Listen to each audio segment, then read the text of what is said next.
Parties, they're not the two main parties anymore. Reform is one of the main parties, and this movement of energy is going to carry on across the country.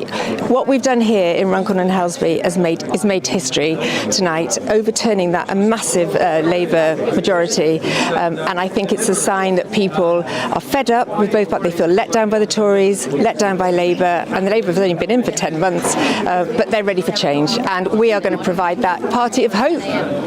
Immigration has been one of the big issues here, hasn't it? Can you tell us a bit about that and what else people have been talking about on the doorstep? Immigration is massive here. Runcorn feels like a dumping ground for illegal immigrants. We've had the Daresbury Hotel, we've got houses of multiple occupancy, so it's a big issue, and people feel unsafe on streets in certain parts of the constituency because of that. So that's definitely something, as you know, very much part of our agenda to tackle that problem. But also a general feeling of cost of living going up, no public facilities in this constituency. So some of my priorities will be to look at that. There's no leisure centre here for people. Families have to go over the bridge to Widnes. There's no cinema, again, over the bridge to Widnes, which they then have to pay for, of course, with the bridge tolls. So there's a lot of work to do here.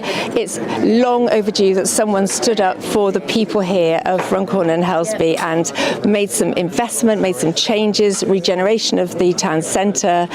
There's so much to do. And finally, Reform obviously haven't had any real power as yet. That might begin to change now. Are you confident they're going to be able to deliver? Absolutely.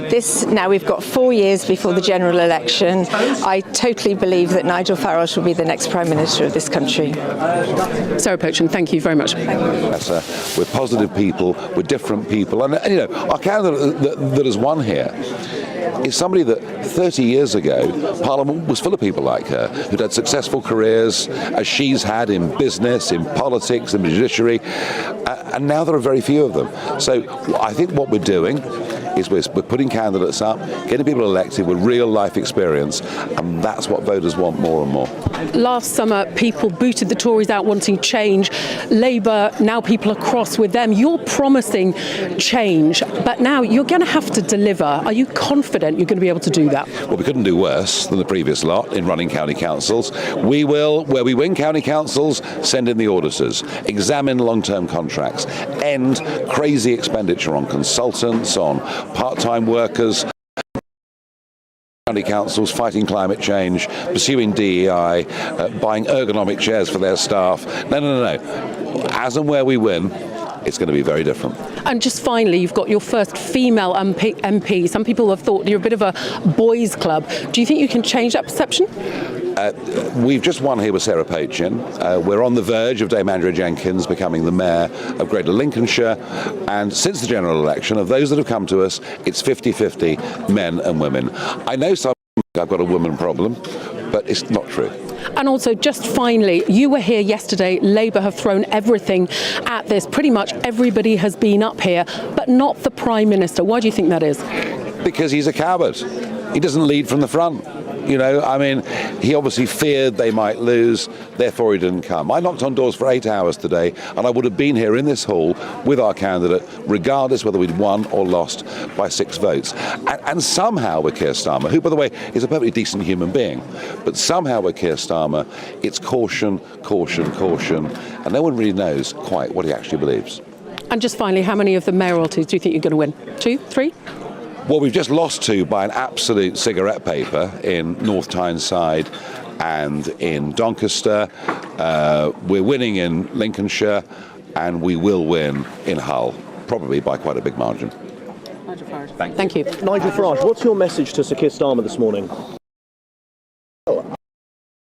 That people put trust in you. That is eroded, albeit almost eradicated in a very short space of time. It'd be nice to know who he really is, wouldn't it? What does he actually believe in? It seems that whatever he writes for him on a piece of paper, he reads out.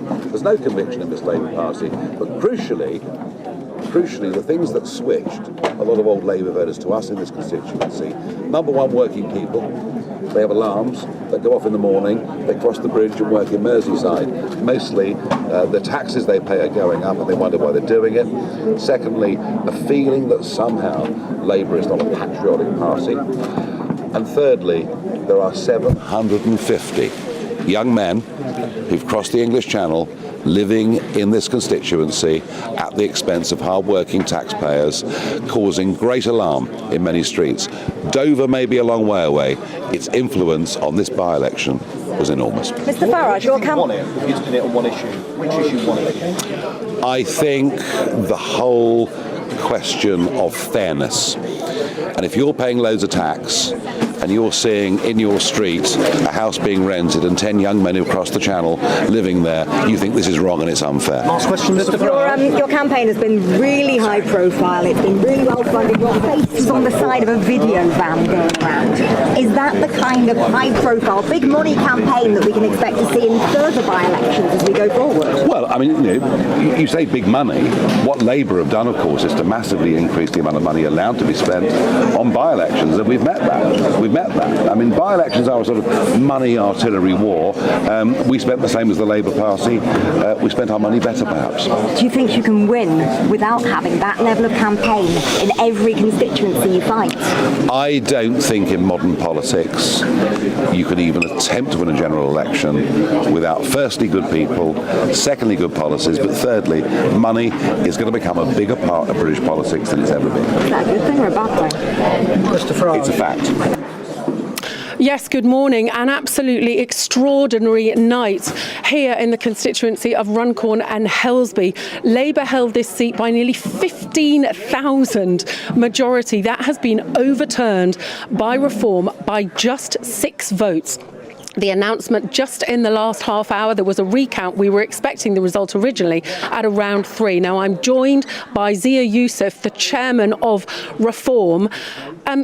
Congratulations. Look, Reform have had a few bumps in the road recently. What's your message to the many doubters who think that you're just a protest party? Well, look, you've just got to look at the evidence. Firstly, the congratulations are due to Sarah Pochin, our amazing new Reform MP. And look, I spent a lot of time with her on this campaign. She's going to be a formidable politician and someone that we're going to be really inspired to work with.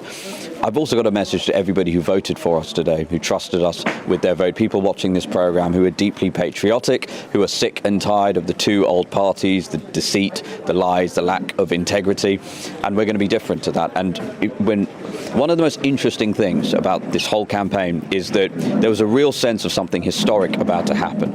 And what we have seen already, obviously more results due to come tomorrow, but this is without a doubt the most important set of local elections in British history, for the primary reason that what it has shown is that the stranglehold that the 2 old parties have had on British politics for 100 years has been decisively broken. We've proven that the polls, we've been leading in the polls nationally. A lot of people, the critics and the skeptics, said those polls are not real. When we travel around the country and we speak to people and we see the reception Nigel and our MPs get, or when they knock on the doors or just walk down the street, we knew those polls were real, and now we can see that at the ballot box. The most important thing is that when Nigel said he was going to come back into frontline politics last June, feels like a decade ago, it was only last June, he said he was going to become leader of Reform UK, he was going to stand for election in Clacton-on-Sea, and it was a part of a 5-year plan. This is phase 1 of that plan complete.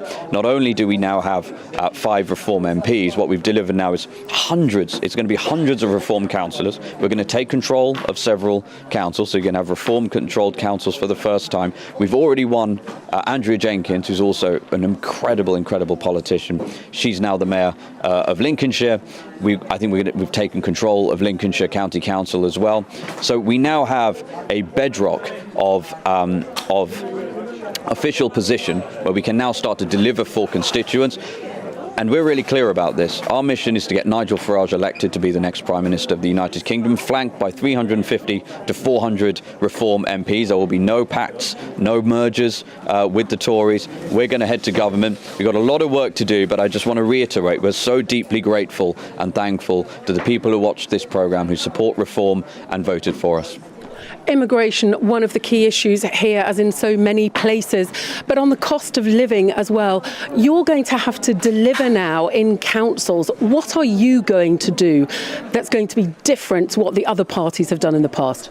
Well, we're very excited actually about the opportunity to deliver a common sense form of governance at local level. What do constituents want? We hear it all the time. They want potholes fixed. Instead of hundreds of millions of pounds being spent on not fixing potholes, how about actually fixing them? They want their bins collected on time and not the threat and less of the threat of bins only being collected once every 2 or 3 weeks. They don't want their council tax going up 5, 10, 15, in some cases 30% because the council keeps going bankrupt. They don't want their councils wasting huge amounts of money on idiotic woke projects like these DEI programs. They've had enough of that. So one of the commitments we have made, which we will deliver on, is that we're going to audit, we're going to bring in auditors, we're going to expose waste. If we find corruption, we're going to expose that as well. We're going to stop the wasteful spending. So that's the first aspect of what we have to do. We're going to have innovative ways to deliver on fixing potholes. We're going to fix the way councils do procurement. I mean, if you just fix procurement in this country, you would solve many of its ills. Now, look, we don't yet have a majority in the House of Commons, but I can promise to everybody watching this programme, every Reform elected official will discharge their duties as maximally as they possibly can, as much as they're constitutionally empowered to deliver on the Reform values at a local level. And some in opposition parties are hoping that at some point Reform will simply sort of self-combust. We have seen a big falling out. Rupert Lowe is very, very angry with you indeed still. Are you confident that you can remain united over the next 4 years? Extremely so. I think we're going to add more MPs with further parliamentary by-elections. I mean, as you said, this is one of Labour's safest seats in the country. And this parliamentary by-election didn't come 3 years into an unpopular government. It's come 10 months after a supermajority was achieved. And we were up against heavy artillery in terms of Labour's ground campaign machine. That's another really important point when people talk about Reform disappearing. We have built durable infrastructure here in the way that, frankly, no prior Nigel Farage party had really managed to build. We've got 460 branches across the country, tens of thousands of volunteers. If we didn't have that, because I know we're talking about Runcorn and Helsby because we're here and it was very nail-biting and exciting, but we shouldn't forget there were 1,630 council seats up and those mayoral positions, and we fought all of those campaigns across this great country simultaneously. We could not have done that without the hard work of all of those branches and grassroots, and we have built that from scratch inside 10 months. And I'll tell you one other thing. However good our campaign was this year, it's going to be twice as good by next year and probably another 50% as good as the year after that. And just finally, the Prime Minister didn't visit, but pretty much everybody else from Labour was up here. They threw everything at it. Why do you think that was? And what is your message for the Labour government? Because a lot of the focus has previously been on the damage that you're going to do to the Conservatives. Yeah. Well, look, my sense, having spent quite a lot of time here campaigning and knocking on doors, if the Prime Minister had visited, it would have been less close. Labour would have gotten far fewer votes. He is deeply maligned, deeply unpopular. The word betrayed kept coming up. This was something I picked up that was really interesting. On speaking to people on the doorstep, we spoke to so many Labour voters, in some cases lifelong Labour voters, who are now going to vote for Reform, who kept using the word betrayed. They betrayed us. In a very similar way that I would hear the same word being used about Tories. Now, obviously, the Tories were total also-rans here. Isn't it funny that His Majesty's most loyal opposition, not even in the running for the first important parliamentary by-election here, but the most important thing is Keir Starmer has betrayed Labour. A lot of those voters feel betrayed. We are the party for working people. Nigel has been, I would say, at the forefront of saying, look, we're parking our tanks on Labour's lawns.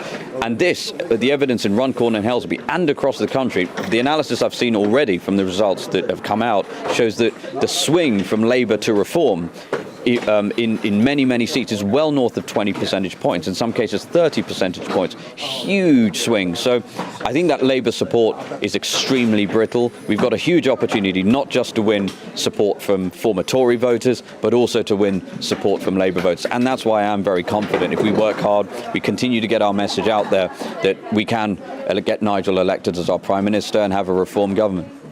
And just very finally, you're all from quite privileged backgrounds. Richard Tice, Nigel Farage, yourself. Working people, some very disadvantaged people are putting their faith in Reform. Do you really get it? what they're going through? Well, I can talk about my own story. I didn't grow up in poverty, but it certainly wasn't privileged. My parents came here from Sri Lanka in the early 1980s, and we didn't have all that much money. I got a great education because I got a scholarship, and they both worked 2 jobs. So, my first 2 jobs were on minimum wage. So, look. The most important thing is that nobody is connecting with working people in this country in the way that Nigel does, in the way that our MPs do. Why? Because we talk about common sense, not because we're ideologically possessed, and because we have a government that is those things. We have an energy secretary who is destroying this country through insane policies that, the net zero lunacy, the religion that causes us to have the most expensive energy in the world. We have a chancellor who has no idea how any sort of business works, how any economy works, which is why we have no growth in our economy. The number of taxes she has raised, which are resulting in literally less money for the exchequer, whether it's capital gains, whether it's inheritance tax. These are people who are utterly clueless. And so when I walk around with Nigel, and he spent time here, he was here all day today, and he's been here 3 times during this campaign. He's a very powerful campaigner for us. The reception he gets from working people is unlike anything I've ever seen.